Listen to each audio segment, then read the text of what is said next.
Okay, welcome you all. The Industry Club is proud to bring you this webinar today. It will be 1 hour sharp. Let's dive deep. First of all, in behavioral interviews, you will be able to use this knowledge for all of the interviews that you're going to do in your career. So not just Amazon. Consider that 90% of interviews nowadays have a part that is a behavioral part, including all the consulting interviews. So it's quite important to know what behavioral interviews are and what are the tips and tricks to haste them. The behavioral interviews use the past to predict the future success. So they want to see your past achievements, they want to see them in a structured way, and they want to see if they are both impactful for the role and fitting with the culture. So they use what you did before to predict what you will do in the organization. So that's why they are highly used by really 90% of the interviews to assess the candidate. On this behavioral interview, the interviewers go very in depth. So it could be a 5 minutes, 10 minutes interview, but they are really going in depth to assess what you did and be precise on the skills that you bring to the table. In particular, there are 3 aspects that are the keys to succeed in any behavioral interview. First of all, there are 3 key things to conduct a behavioral interview. So the interviewer, regardless if it's Amazon or a consulting company or any industry company, they want to see you structured. Okay, they want to see you be structured, and you need to structure your answers with the STAR format. The STAR format consists in this: situation, so what happened, what did you have to do?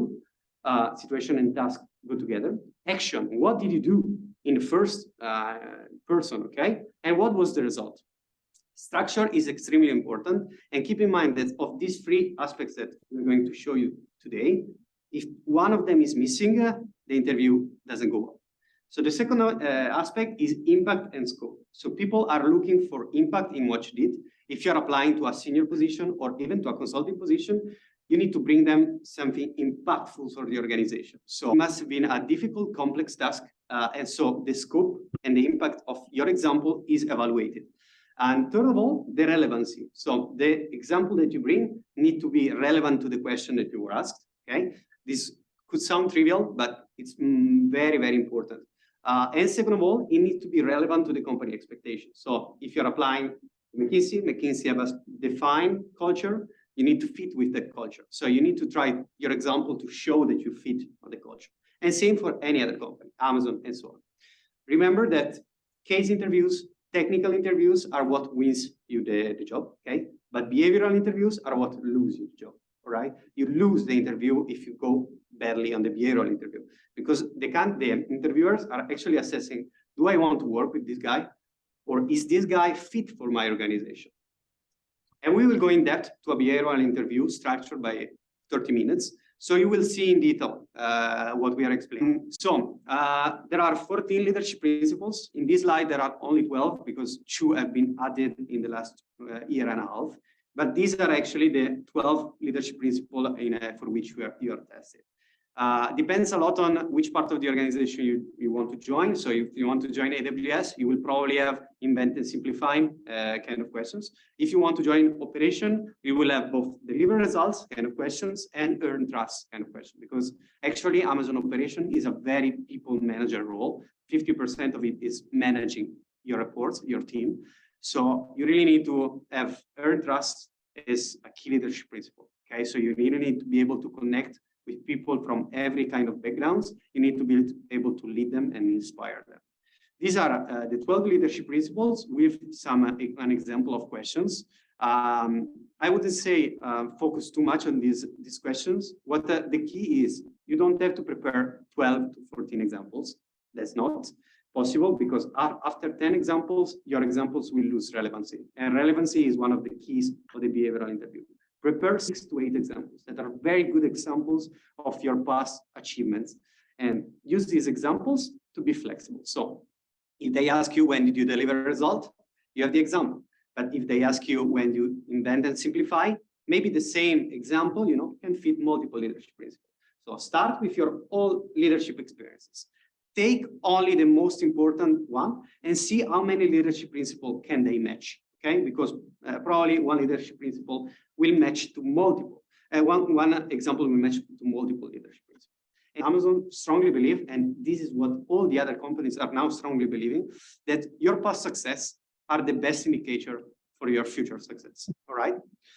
Moving on, now it's time for the mock interview. What we will do is take around 30 minutes. It will be a full Amazon interview, just a little bit shorter. Usually Amazon interviews are 45 minutes, but we will go through the whole process, me and Swagata. So you can see from the time you meet the candidate until the time when you leave the candidate, how is the process structure. Welcome. This is the Amazon interview process. It will be a first introduction of myself, and I want to know about you. Okay, I've read your CV, but I want to understand your motivators to come and join us. Then it will be 2 behavioral-based interviews on our leadership principles, and try to ask on them with the star meter. Okay. At the end, you will have space for your question to us. So be curious about anything, both the role or the organization as a whole. Okay. So introduce yourself in 1 minute. Yeah. All right. So thank you, Giorgio. I'm Swagata. I come from India. Currently, I'm an MBA student in one of the top B schools of the world, INSEAD. Prior to INSEAD, I was working as a senior analyst in Mercedes-Benz R&D in product development and product analysis of e-mobility. Down the line somewhere, I realized that I have all like good technical know-how, but somehow I wanted to merge it with all the business acumen, and I felt the best way to get it is through a very structured approach by joining an MBA program. So that is the reason why I'm here, and I'm looking forward to joining Amazon operations if you feel like I'm being like good enough. I would like to also mention why I want operations, and I can categorize it into the following. The first is the brand itself. I mean, Amazon is everywhere and everyone knows about it. So I can only imagine how complex and fast the operations network is, and I feel that that will give me an amazing opportunity to learn and understand the whole operation process. The second thing is the fact that Amazon believes in customer first, and I have always worked in a company where I was on the other end of the line. So I believe that joining Amazon, I would be able to understand customer needs better and fulfill their requirements. And third, which is very important for me as well, is operations is very much people management. And I believe I have a genuine passion to connect with people, and I feel like this pathway operation is going to give me ample opportunity to be in the leadership position and to develop myself. So we can start directly with the 2 behavioral question. All right. Keep in mind that I'm taking notes, so don't be scared if I don't look at you, if I'm paying attention to the computer. You have to do. Go ahead. Exactly. Don't worry about it. Because I need to take all the notes that I can to evaluate you properly. All right. Great. I'm so sorry, Giorgio, but I really want to put a disclaimer first. So the thing is, I have been working within R&D sector, and we had this MBA policy where I'm not allowed to like share like a lot of private information. So what I want to say that please excuse me if this happens, but I'm definitely gonna make sure that you understand what I did and you know how it's going to impact my my personality or whatever. So I'm just making it clear. Right? Okay, do not worry at all. It's very professional for you to say it, but don't worry. These behavioral questions are designed to put you at ease, okay, on this field. Oh, but thank you for disclosing. All right, so ready? Yeah. Go ahead.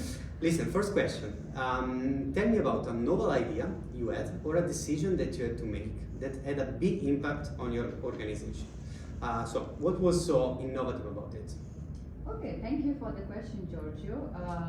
Well, I really like this question because I have a very good example to give it to you.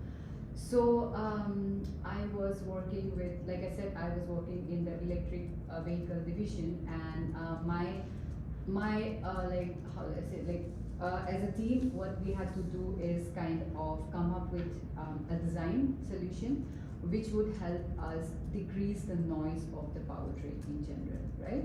So the process is something like we first start with a solution in computer, like a simulation, and then based on the result what we get, we give it to our counterparts who sit in Germany, and then they go ahead with the manufacturing process.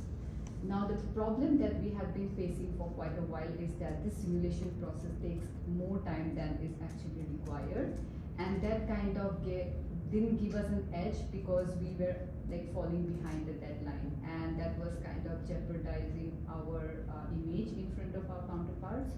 So I was just looking at the whole process, how it is done, and what I realized is that there is a possibility to automate some part of the simulation.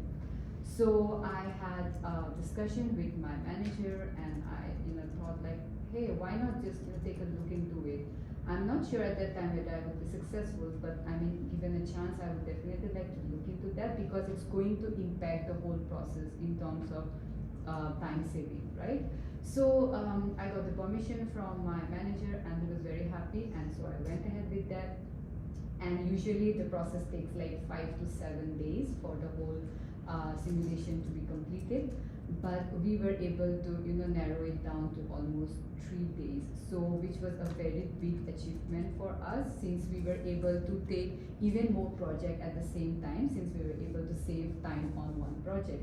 So yeah, I think this gave me a good opportunity to kind of understand that you should not just do what you are being told to, or maybe what is there that has been going on forever. There is always a chance to improve. So yeah, in the end, I guess we were able to save both time and cost, and everyone was happy. So yeah. All right. So definitely interesting example. Pretty clear on the situation part and the result part. But I would like now to go in depth on the action. So what did you do in particular? Did you just go to your manager, or did you do something else? Well, I mean, it would not have made sense if I just go to the manager and like shout out my idea. I needed to back it up with some data where that it is actually feasible to automate. So I had a few discussions with like other people from the other departments who were very much into automation. I mean, I'm not a coding person, so I knew that I needed help. So first thing what I did was try to find the right people who can help me out on that. And we just did a very dirty simulation just to show that it can actually be possible. I mean, if you give me time. So with a little bit of data to back me up, I actually went to my manager and told like the whole idea. So since he saw that even with a very quick and dirty approach, we were able to do something out of it. So he was very much confident that I guess even if he gives me time, I'll be able to do better. So yeah. Okay, so great. So I understand now that data was what was important, but first of all, which data did you gather and how did you gather it? So was it you? Was it someone else that gathered it? How was the gathering process of it? Yeah, so it was more a collaborative process. I was the one who gave the idea of what to do and how to do it. I understood that I needed someone who can help me write the code, since I did not have the expertise on that. I went to the person sitting in the computer science department, and I told him the idea, and I also told him which software or which language is supposed to be used, since we have an in-house software that uses, let's say, a particular language. And I went to him, and he was very much interested to what I had to say. So I would say I won't say that it's just me, but it was more of a collaborative approach, like between them. All right. So why would you define this as impactful? So how is like the current scale of projects in your organization, and why would you define this as a significant progress? Okay, yeah. So I can understand why you're asking that question, because most of the time maybe when we talk about impact, it can be like on a business level or global level in terms of revenue. But what I want to share is that the company that I come from is an R&D. And since I do not work in a client-facing job, so for me, my impact would be to make my stakeholder, which are actually the counterparts who are sitting in Germany, who is willing to invest in that particular project, to help them achieve their goal in the fastest possible time. So for us, our impact is innovation and time management. So for me, since it was a project that was going on for like few months, we tried to analyze where we can save time.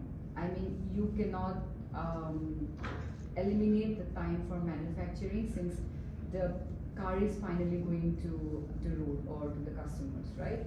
But we wanted to make sure that we have enough information to kind of eliminate the time in the simulation stage. And yeah, looking at the past data, looking at how people have been doing, maybe they did not want to do much more innovation on that because they're used to one particular way of working. And I just found that that's where the loophole is. So all I had to do was like put together the pieces and yeah. Okay. And for me, impact was more like in terms of deliverables, like giving it way ahead of time. Yeah. All right. So, and what was the main challenge that you faced in this example?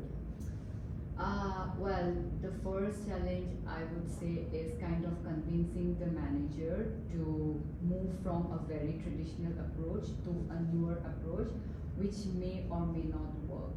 So convincing him was a little, I won't say it was impossible, but I also understood why he feared that this thing may not work, since they have been working on the same ways for such a long time. I mean, they're so used to it, so they were a little skeptical on whether this new way would work. But I was able to convince him based on giving him a proof of evidence that this has actually worked when we try to do it on a small scale.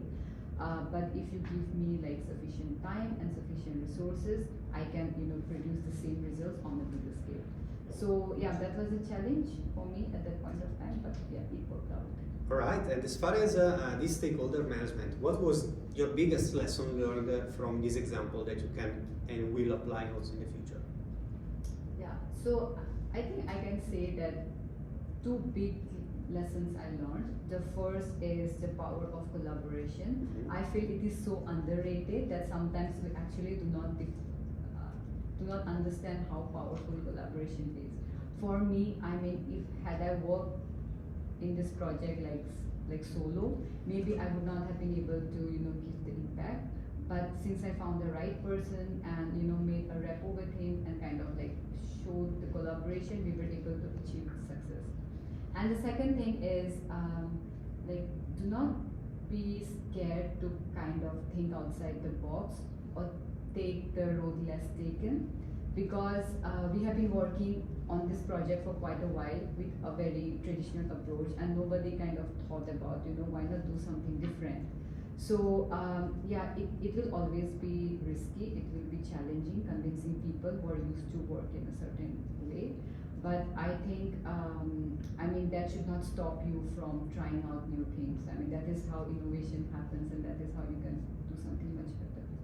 All right, okay, good. I have everything I need for this question. We can move to the next one. Yeah, go ahead. So, same behavioral approach, okay? So, try to use the same structure, the same star structure that you used in the first one. Sure. And this will be even more related to people management, okay? Than the first one, since this is a key aspect in Amazon operation. Great, so telling me about a time when you had to deal with an apparent conflict of interest between two colleagues. So, what did you do, what happened, and how did you solve it? This happens like all the time in R&D, yeah, that is something that you cannot run away from. Mm-hmm. So yeah, I have an example for that. So we were working, basically I was given a project, and the project was to charge the vehicle while driving. So let's say you are traveling for 500 kilometers and there's no charging station nearby. The worst that can happen is like your car will just stop, and what you're gonna do. So is there a possibility to kind of ensure that your battery is charged even while you are driving? I mean, in whatever possible way you can think of. So the project was given to me, so I was the lead in that project, and my first task was to gather a very competent team who can help me to kind of brainstorm and come up with an idea and the prototype. So when I looked at the project, what I realized is it's it's multi-dimensional. What I mean is I cannot have only the mechanical engineers. I need electronics engineers, I need IT people, I need someone who actually have worked before, things like that. So I, spread the news and got in touch with people who I thought would be interested. So so once I gathered the team and we were having this discussion, and then I found like there were two people from two different teams who were not very much aligned with the ideas that they were giving to each other. It can be a clash of ego, or maybe they are not very much aware of what the things are, and that was kind of impacting the whole process, and that we are nearing the deadline. So I realized that I had to make sure that they come in alignment. I tried a lot, informal meetings, making putting this thing like in meetings and asking them, is there a way to collaborate and stuff like that, but nothing was working. So I just thought that, all right, since they're not like willing, or they're not helping each other like here in this meeting, let's get out, go and have some coffee, and maybe try to understand like how I can make sure that they come close together. So I guess I decided that I know we will all go for coffee. And at the time, actually, IPL, Indian Premier League, was happening. So what I knew about, it can be a stereotype, but I knew about Indian guys are like they're a big fan of cricket. And so I just started a conversation about, hey guys, have you seen IPL and stuff like that? And they were like, yeah. So what happened was they both were supporting one particular team, and that is where they found a common ground. And things escalated very good, and they were like very happy that they're supporting the same team, and like I could see that they're bonding very well. So I took this opportunity and said like, all right, guys, like this is awesome. So can we just get back to the work and figure stuff out? I guess maybe because they found a common ground outside of the project, maybe they had this unseen bonding or something. So they actually came together and started working on the project, and things went well. So what I realized was that sometimes it is important that you understand person like outside your workplace, because there can be reasons to bond with each other, and I felt like that kind of helped me to resolve the conflict. All right. Okay. So glad to hear that you use a common thing to bring people together. Maybe that was like I was lucky because they were both Indians, but I'm pretty sure we can find common ground. To bond. All right. So. Good. Listen, what is your biggest takeaway from this experience? For me, I think one of the biggest takeaway, and I actually try to implement it in my real life, is how important our personal connections are. It becomes very difficult to trust a person if you don't know him outside work, right? So for this particular project, both were new in the team and they have not worked before. So obviously they would not be able to trust each other's ideas, which is very fair. They have not worked before. But I feel like sometimes it does take time to build that bonding, and you just need to find a way to connect with people. Maybe communicate, maybe try to find, do we have any common interests or hobbies?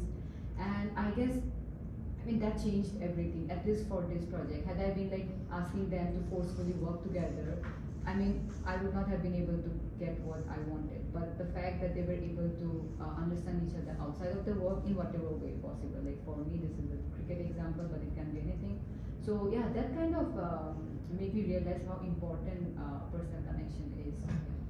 All right. Okay. I also have everything I need for this question. So now it's your time for your question. All right. Thank you, Giorgio, so much.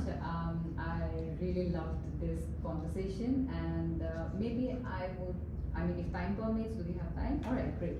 So I would like to know a little bit more about Amazon, especially operations.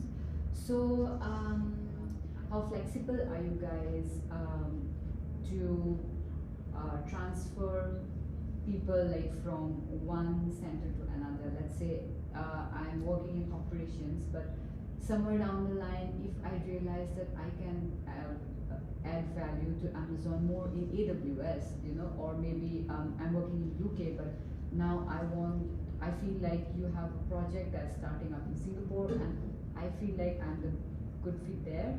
So how flexible are you, or how do you see this? Like, do you allow the Amazonians to do that, or I just want to. Well, consider that Amazon is one company, Yeah. so across the organization, the hiring standards are the same. So actually, in any kind of positions, you will be extremely free to change location or change position without any effort. So they will help you out on all the procedures to do it, but you are actually encouraged to do it. So if you are better fit somewhere else, or if you want to go somewhere else and you will be empowered to go in somewhere else, you're definitely free to do it and incentivized to do it. So I've seen many people moving around Europe and moving around in roles, and really it's not an issue there. It's incentivized. All right, great. I think you have answered all my questions. Well, I really look forward to hearing from you soon and hopefully catch up with you sometime. Fantastic. Okay, it's been a pleasure to get that. Thank you. Thank you. All right. So we finished this mock interview. Just like let's give a round of applause. Okay, 5 minutes of feedbacks. This interview, as you saw, was very people related. Okay, so I was probably the interviewer in this setting that tried the people manager aspect. So she probably demonstrated already the delivering result somewhere else. And she did very well on the people manager side. Be mindful that when you manage people, you don't need to be, the example don't need to be like you are the superstar, it's only about you. No, the example is about people, okay? If you're not getting this, you're not getting the role and the interview. And she actually got this. She actually knew and understood that the example was not about her, but was about people, was about what she did, how she empowered others, how did she resolve conflicts, how did she manage stakeholders. So it's very important to have a fair balance between people examples and technical example, especially if you're applying for operation roles, and understand the question that the interviewer is asking you. So if the interviewer is asking you a question that is very people related, use an example and emphasize that. Second thing, you can keep your answer long or short, it depends. As long as you're structured is okay. Usually the best balance is not to be too long, but be structured, because you need to leave time and space to the interviewer to ask you questions, okay? Otherwise, if you just talk, if it's a monologue from you on, then the interviewer will move aside and maybe you have not touched the true hiring points, but the interviewer will not have the opportunity to ask you the question. So when you introduce yourself, when you speak about yourself, be complete, but leave space for questions, all right? That's very important. That's very important to get to know the candidate. Then the first part and the final part, let's say that is not what makes the hiring decision, but if you ask questions that are not relevant for the job, like if you ask sensitive question, like how much will I make tomorrow if I join Amazon? Great question, but maybe not ask during a behavioral interview. There are space and time to do it, so with the recruiters and stuff. So just be mindful of that, okay? Using what the interviewer said, so when they introduce himself, are a great thing to ask questions. So listen to what the interviewer said at the beginning. At the end, when you ask questions, try to relate to what the interviewer said at the beginning, and you will never be wrong on that. All right, so Swagata did a very good job. She said at the beginning the non-disclosure thing. Yeah, if you have it, say it, but it will not be a problem in any setting. As long as you're structured and you have the example to support it, even if you don't give the precise number, it will be much more than fine. You saw that, especially in the first question, I tried to go in depth to understand her contribution, okay? So to understand if it was her or if it was someone else that did it, okay? That's something that interviewers will try to find out. So try to, if you have an example in which the contribution was done by others, either don't say that example or be very mindful of that, okay? So this kind of tips polish all of the kind of examples. You don't have to have 14 examples, just keep 6 good examples that are well prepared, well structured, and well communicated with impact on the organization, okay? And relevancy to the question. So if your question is about the people, don't say that you are a superstar doing your job better than anybody else, okay? Because that's not the way to ace a people a people management person. Just saying that because Amazon, you will be managing people if you join Amazon. It's actually one of the few organizations that give a person straight from a undergrad or MBA the possibility to really manage people. Okay, the people part, especially in Amazon, comes out. Whereas for behavioral interviews on any other settings, could be different, but the principles are the same: structure, impact, and relevance to the role and to the question asked. Right? Good. So now it's time for your questions. What are your questions? Okay, go. And so let's say if you're moving from a more technical role and this is the first time you're applying, like how would you pivot the answer? Like what's the best way that you could respond to that? Like that's your first time. So what would make you be a good manager? All right, that's a good question. Consider that when I applied to Amazon, I had a background in engineering and in particular in industrial engineering. Okay, so very different from a people manager role. But in any kind of degree, you work with colleagues, you work in teams. So for example, what we are doing here in the MBA.